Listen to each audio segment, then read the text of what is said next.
At Knucklemania 5 last night, Jeremy Stephens defeated Eddie Alvarez via TKO in the 3rd round. Jeremy is now 3-0 in BKFC. Conor McGregor and Jeremy faced off after the fight, and at the post-fight press conference, BKFC president David Feldman said that Conor told him to announce that he's fighting Jeremy next in BKFC. Well, one more thing. As I was walking out of the arena, Conor actually tapped me on the shoulder, and he told me to make sure that I tell everybody that he's fighting Jeremy Stephens in BKFC. That's what he said. I don't know if it's happening. I'm telling you, Conor just told me that he's fighting Jeremy Stephens in bare knuckle. Michael Chandler gives his take on whether or not he thinks the Conor McGregor fight will still happen. Although he wasn't promised the fight with Conor, Chandler thinks if Conor does return to the UFC, he will get that matchup. Conor was recently talking about boxing an influencer next, like Logan Paul or Jake Paul or KSI. However, Dana White shut that idea down. Dana said he hopes Conor returns to the UFC in the fall. I don't think that any fight Conor McGregor ever fighting, is ever out the window until he says he's done and he's retired. The guy's got this. The guy needs this. The guy needs this like he needs oxygen. He loves it. And even seeing him with the Paul brothers, talking about the Paul brothers being a side job, a quick little, make a bunch of cash thing, and Logan saying, "Hey, you don't even do your first job, let alone a side job," which I thought was a great idea, a great comeback. Yeah. And it's true. I think Conor's got an uphill battle here with just getting out of the limelight for the wrong reasons. And the best thing I think he can do is get into a training camp. And I haven't been promised it, but there's been a lot of assurances that when he comes back, he's going to fight me, because why wouldn't he? And with someone like Conor, who's a sniper like that, when I think about that fight, I think about you coming out, force him into a couple wrestling scrambles, take the explosiveness out of his arms a little bit. Or are you saying that I'm knocking him out with some hooks first round? I think it would be poised pressure. Conor does a really good job with that step back left hand, but it's always off of obviously someone throwing a right hand. The greatest combination I've ever seen in my entire life was his 4-piece combo he hit Eddie Alvarez with to become the champ. It was beautiful, and that's what you got to look at. I think it's just quiet, hard pressure.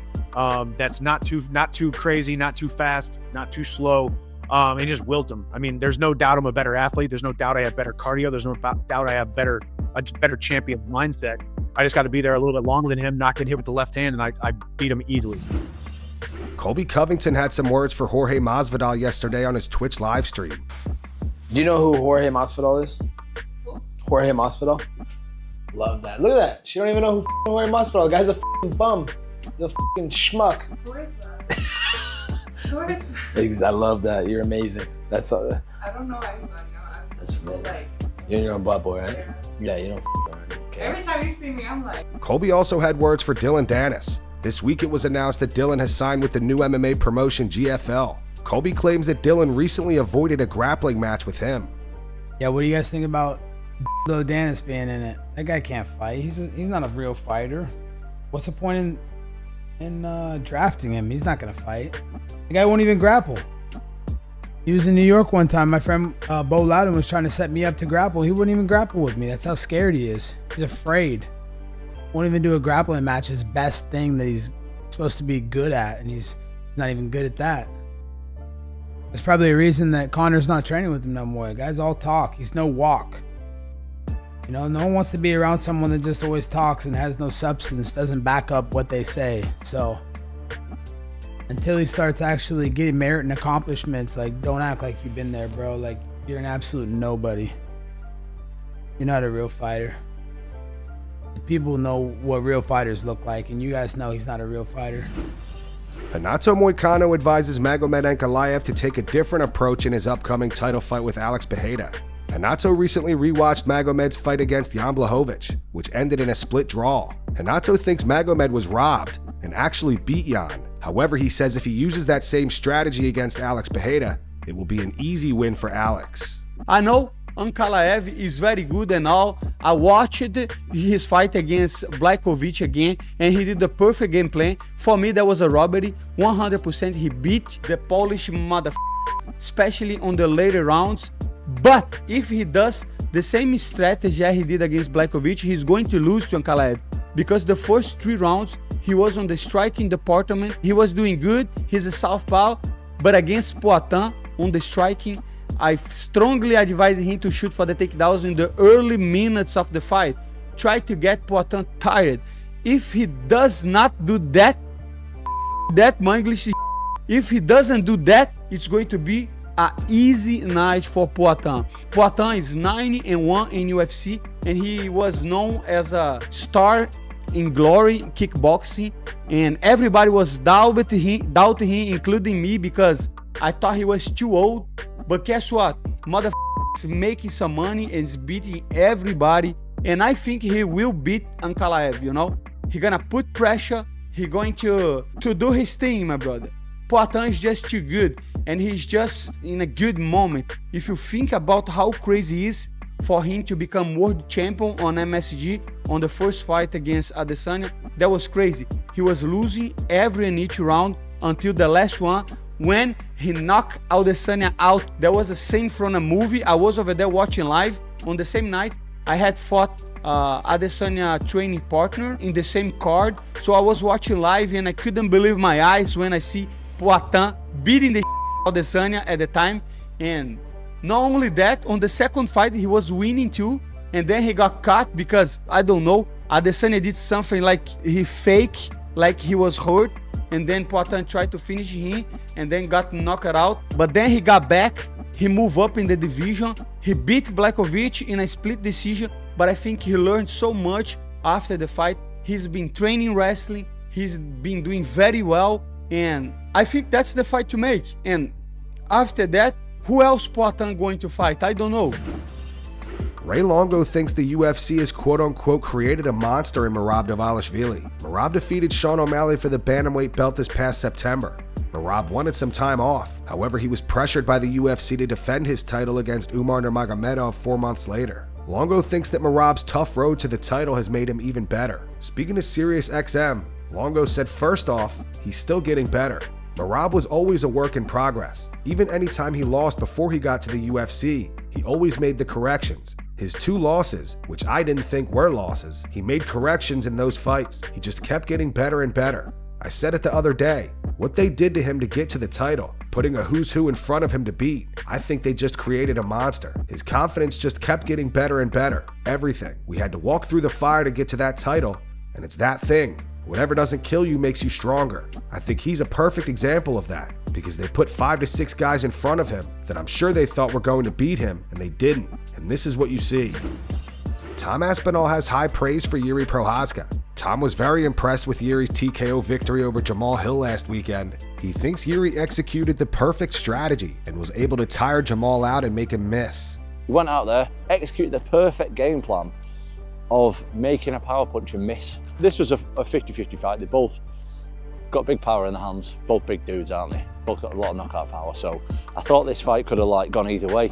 Jiri, I wanted to see how he looks because I wasn't sure if he was going to go on a bit of a skid because he has took a couple of bad losses lately, but looked better than ever, in my opinion. He went out there, executed the perfect game plan of making a power puncher miss. Jamal loads up on his punches a lot. He's got a lot of power in his hands. He's not throwing many soft punches. There's not a lot of setup there with him. He's just going out there and swinging and trying to knock you out, which is amazing to watch. But Jiri took a little bit more of a tactical approach to this one, in my opinion. He didn't go out there just going for the kill the whole time. He was thinking defense first and counter second, which was fantastic. Tactically, did the perfect thing. Made his opponent miss, made the power puncher miss, start to get his arms a little bit heavy, start to get involved with the clinching exchanges, tire his arms out a little bit more, make him miss, make him pay. And that's what we're seeing from Jiri Prochazka. I'm a big fan of Jiri. I really like him as a person as well. He's a really, really nice guy. So congratulations to Jiri. Commiserations to Jamal. I'm sure he'll be back. But that's what we like to see. We like to see the big guys throwing down. Sean Strickland took a dig at Jon Jones today. Sean posted this to his Instagram story. It says, Jon Jones after winning a fight and thanking God for blessing him with natural talent. Usman Nurmagomedov defeated Paul Hughes via majority decision last night at PFL Road to Dubai. Paul Hughes immediately called for a rematch after the fight. He posted this to his Instagram. He wrote, rematch. Francis Ngannou left a comment. He said, you're legit, man. You have a bright future, and I'm excited to watch. What's up, everyone? Thought I'd put this out, talk about the fight. Couldn't be bothered right in the post, but just hit stitches. Yeah, look, obviously, as always, I'm gonna have to watch it back to get a good assessment and a clear-minded assessment. But as we know, we all thought I won that one. I think the judges' scorecards were pretty ridiculous. But I mean, as I say, I'll watch it back with a clear mind. I'm just judging from the energy of the arena and everyone surrounding the cage. I thought it was mine. I'm not going to make excuses though. I should have pushed harder. And I will the next time. I know we'll fight again. Felt like the stoppage with the fourth round with a head clash changed the momentum of the fight. I feel like I was breaking him. I was ripping him so hard to the body, and I felt him easing. And I knew my momentum was coming up, and I would have emptied the tank, but that changed the kind of the flow, and he got good recovery. Which, look, the headbutt was a headbutt. It was accidental. He has all the right to take that recovery. But yeah, I just want to. I'm obviously disappointed. I'm gutted. I really am. I'm proud of myself, but I need to get that back. I deserve to have that belt soon. But I just want to thank everyone for coming out. Usman Nurmagomedov believes he underestimated Paul Hughes. After the fight, he said, "Paul Hughes, brother, you are the man, brother. You are really the man. Brother, you are tough. Honestly, I underestimated this guy. It was my little mistake, but still undefeated, undisputed. Bellator lightweight champion, Usman Nurmagomedov. His wrestling defense, takedown defense went very well. He's tough, he's strong. I didn't think he would be this strong, brother. Brother, you are really strong. You tell me in the face-to-face. This was my mistake. You were right, brother. Thank you so much. I never take this damage when I take with him in this fight. I have a lot of pain on my body. Brother, thank you for this fight. I think I jumped to the next level because of him. He made me better than I was today, and I think for sure he got better too. Thank you so much, Paul. I really respect you, brother." Conor McGregor gave his reaction to the fight and had words for all of the Nurmagomedovs. On X, he wrote, "Tremendous fight and performance. Easy win for Hughes. He dominated that fight." And Umar, exactly what it says on the tin. A Nurmagomedov, runner, sprinter, bolter, scarper, scurrying quote-unquote fighter. The Nurmagomedovs are not fighters. They are the most non-fighting fighters out of Dagestan in all time. Run away around the cage and shoot ass. Dagestan is better than the Nurmagomedovs, and that is a fact. Usman had both Khabib and Islam in his corner. After the fight, Khabib posted this to X. He wrote, "Thank you for the fight, Paul Hughes, and for the experience. I invite you and your whole team and family to Dagestan anytime you want. Believe me, you will like it, and your arrival will serve as a good example for many young generations." And that's going to wrap it up for the news. Thanks for watching. For daily MMA news and content, subscribe to Full Mount MMA and click the bell icon to be notified when we post videos. Here are the 3 top comments from last video. The first one's in reference to Kevin Holland's appearance on the Jackson podcast. It's from JCVV22. It says, "Kevin just showed how lame he really is, TBH. Dishes it out but can't take it. Brags about how much he smokes like a teenager, learns about guns in his 30s, and acts like he's an expert now." The second one's from Warren the Pitbull. It says, "Paddy and Moicano needs to be booked already." And the final one says that Strickland packed is one of the saddest things I've ever seen in MMA. Those were the 3 top comments from last video. If you want to be featured in the next one, all you have to do is comment down below. And if you missed yesterday's news, click the video on screen right now to get caught up.